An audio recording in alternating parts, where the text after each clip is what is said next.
So here we are, from playground arguments to off-the-record comments from George Lucas to it actually being affirmed in the Star Wars universe. Boba Fett is back, baby. Here he is. He has his own television show. Some of us have been looking forward to this for dozens of years, and here we are. He finally gets his own show, and we're here to talk about it. My name is Cody. Across the internet from me, talking about Chapter 1 of Book of Boba Fett is Zach. And man, Zach, I gotta ask you, you're a huge Star Wars fan. How did this episode impact you watching it 37 minutes down, and here we are? Oh, man. I want to just preface all of this by saying that I was not a fanboy of Boba Fett growing up. Okay. I was Team Chewbacca. I was... Nice. If I had to pick a villain, I probably would have gone with General Grievous. I love Boba Fett. I get it. I get the appeal, everybody. Yeah. He's awesome. He looks sweet. You know, his one-liners are great. So coming into this, I was interested. I was very interested because I don't know any history, even from the books. I've read a handful of books. I don't really know much of Boba Fett's history. So I was really interested in getting to know Boba Fett, the man behind the helmet. Mm-hmm. And I gotta say that this is classic Star Wars. I mean, right up front, we got all the things that a Star Wars fan's gonna love. Absolutely. But it's hard to say where this is going to go, man. There wasn't much in this first episode. That's very true. I can see what they're trying to do. I get it. They got the past and the present, and they're kind of bouncing back and forth. It's an interesting way to go, in my opinion, with storytelling. Mm-hmm. But at the same time, it's kind of a classic way, if that makes any sense. So it's sure been done thousands of times. Yeah, seeing just the first chapter, I was kind of like, okay, interesting. Yeah, this is going somewhere. It's, we'll see where it goes. What did you think, dude? For me, like you said, classic Star Wars, a return to form.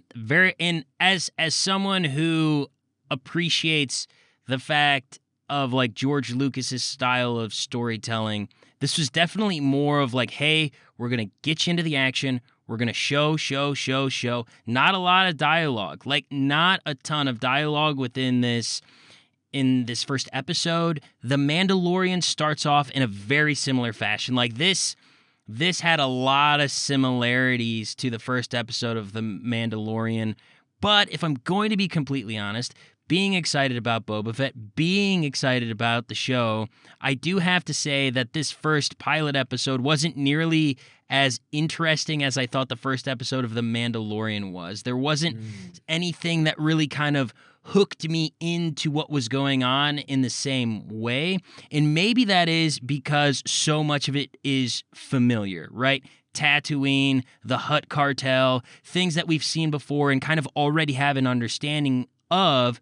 We're basically being pitched a story of like, hey, Boba Fett is being thrown back into the atmosphere that he was in, but he's seeking to change it, make it more of an environment of respect than fear, right? That is mentioned in the show, the few lines of dialogue we get. I do think that it was fun, it delivered, and it gave us a new look on the Sand People I enjoyed.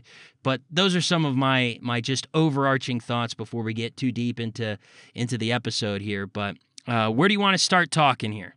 Yeah, so what do you think about Jon Favreau being kind of the creator of all of this? He wrote the first episode, apparently. Mm-hmm. Yeah. But he's the main dude behind this. For those that don't know, Jon Favreau, he is a huge Star Wars fan. Mm-hmm. He's a big Marvel comic book fan too. I mean, he was in, the Marvel Cinematic Universe. So, with him at the helm of this, how does that make you feel? It makes me feel good because here's something that I've grown to appreciate about Jon Favreau from him being involved in The Mandalorian and with Marvel movies. And to just kind of go back to George Lucas, where Star Wars all starts, right? One thing that I think made Lucas ahead of his time was, unlike other filmmakers, he had an understanding of what the up-and-coming generation of fans wanted. He had an understanding of fandom more so than your typical filmmaker.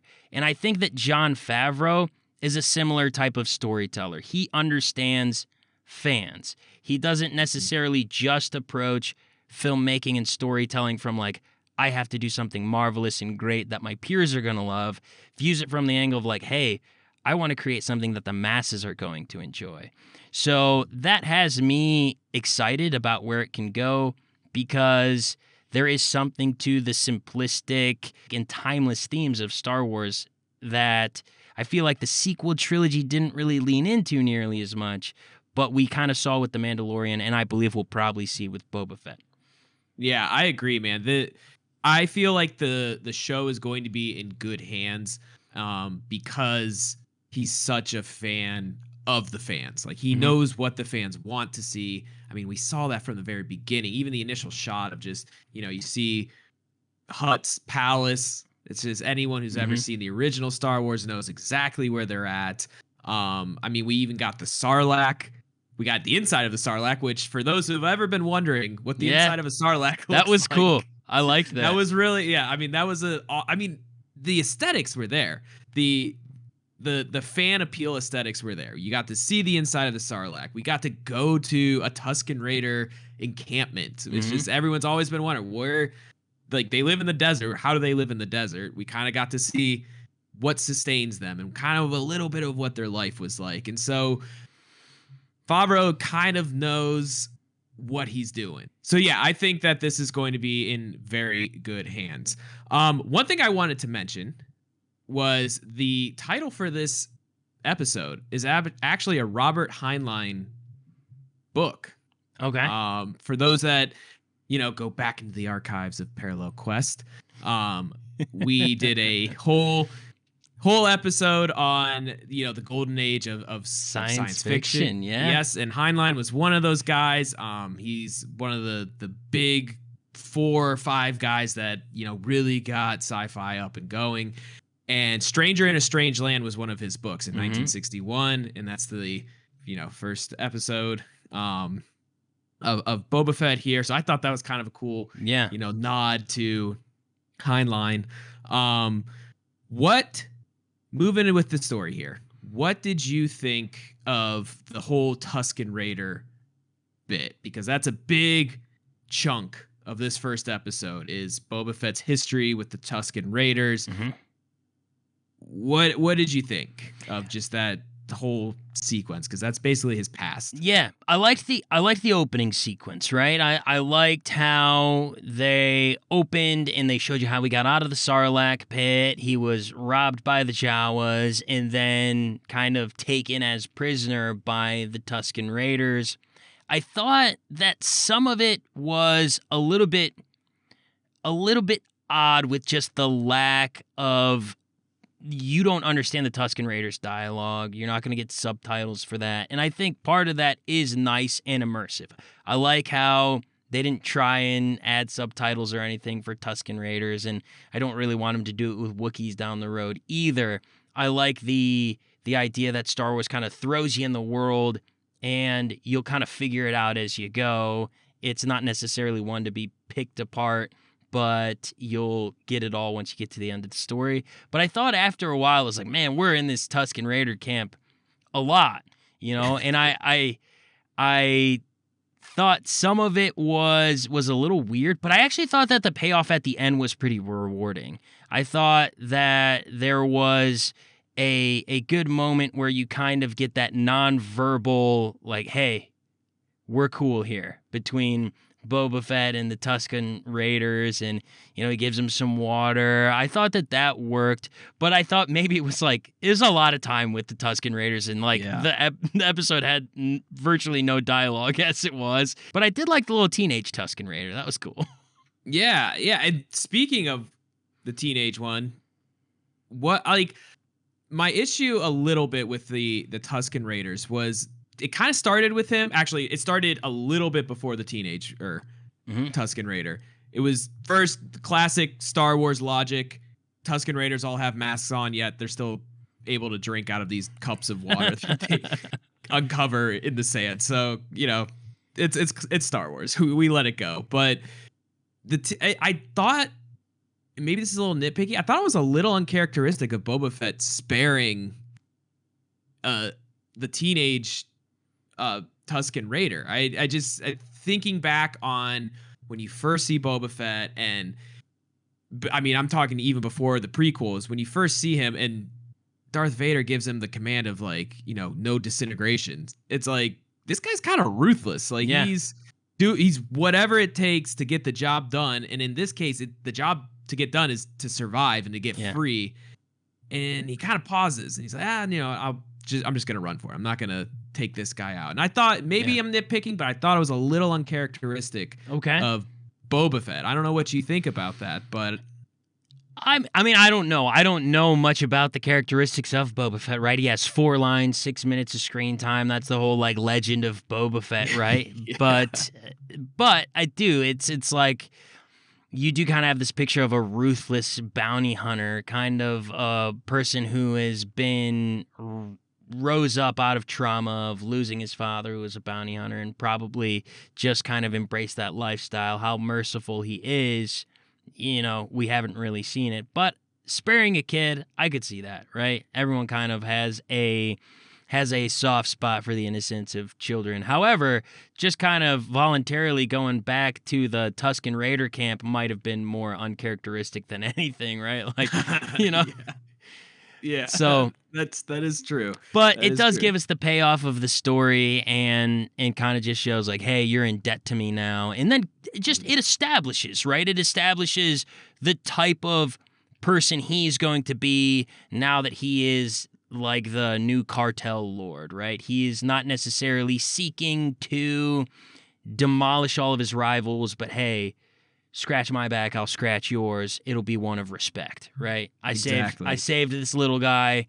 Now you guys, you're gonna let me go. That was kind of the understanding, I thought, by the end there. Yeah, and I think that is the theme of this first episode, is we are just establishing. It's very much an establishment episode. Yeah. We're getting, obviously, his past, which we spend the vast majority of the episode in. But then, yes, we eventually get to him in the present time, and he's trying to make amends with, all the people of Mos Epsa, which, fun fact, is Anakin Skywalker's hometown.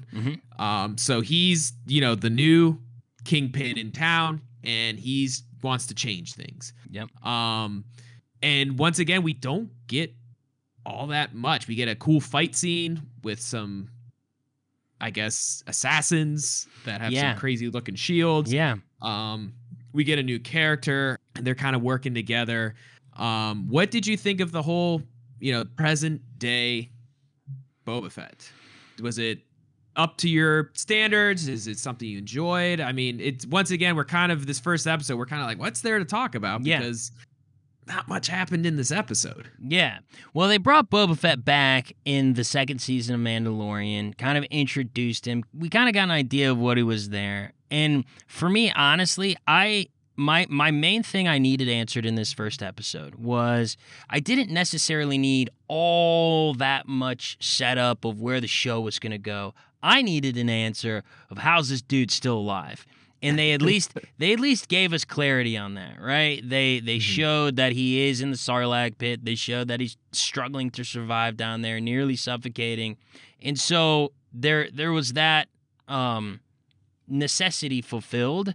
The one thing that I do have as a critique of the episode is some of the stuff at night in the desert, I couldn't see anything. So if there were any important story elements in there, I just missed them because it was super dark. But I think that as far as the character himself, I feel like it is the story of a man who understands he cheated death. And is he going to go back to being the man that he always was, or is he going to be someone new? And I think that is the question that the show kind of sets you up with. And I think that as far as the performance goes, that was in line with what I thought they were trying to set up. Yeah, absolutely. And you see that with how he wants to run things in Mos Epsa. He wants to do it completely different than the Hutts. He won't even travel the same way. He won't execute former associates of the Hutts, even though it's kind of, kosher to do that, is to off the previous people and then bring in your own people. So yeah, he wants to do things differently, and it could stem from that, death to rebirth. He's got a new chance at life. I'm sure we're going to spend a lot more time with the Tusken Raiders and understand how, we have to get out of the Tusken Raider camp, but how he, I'm sure, will eventually befriend them in some way, or establishes kind of that theme of, I am a new person. I am not the old Boba Fett. I am going to do things this way. So yeah, that is what we have to look forward to. Once again, not much in this episode. Favreau wanted to give us action. He gave us action. A lot more action than we've had in, the past 8 weeks with Wheel of Time. So this is like a kind of like, whoa, I forgot you could do this in episodes. Yeah, right.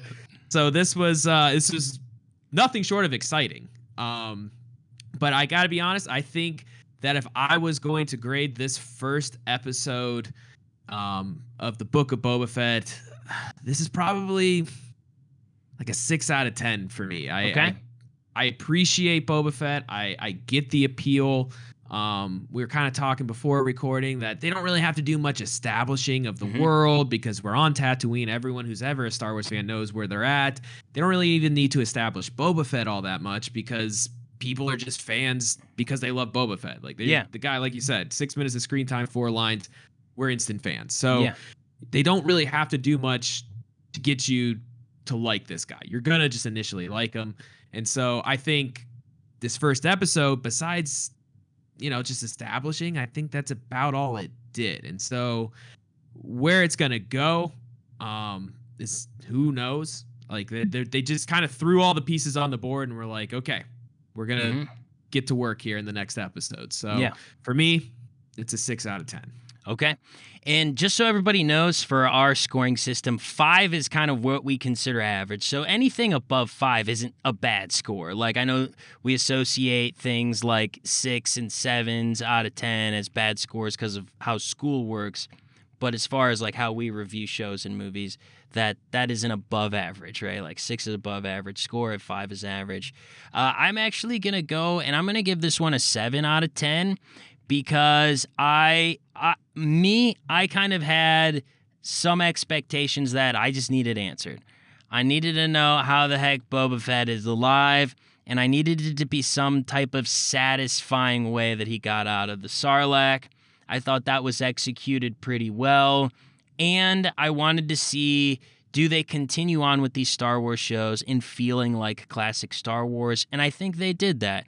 And so for me, I would say it's a 7 out of 10. It's pretty good. It feels very reminiscent of how The Mandalorian season 1 and 2 started off. They were both a little slow out of the gate, but have good payoffs by the time the season was over. So I do think they'll deliver on this by the time we get all the way through. But yeah, 7 out of 10 for me. I enjoyed it. All right, man.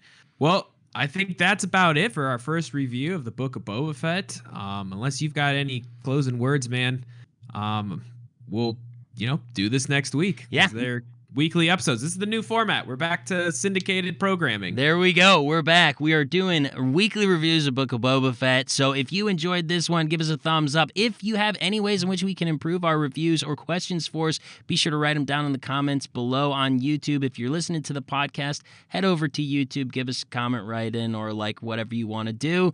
And we will be here next week talking Chapter 2, Book of Boba Fett. See you later. Bye-bye.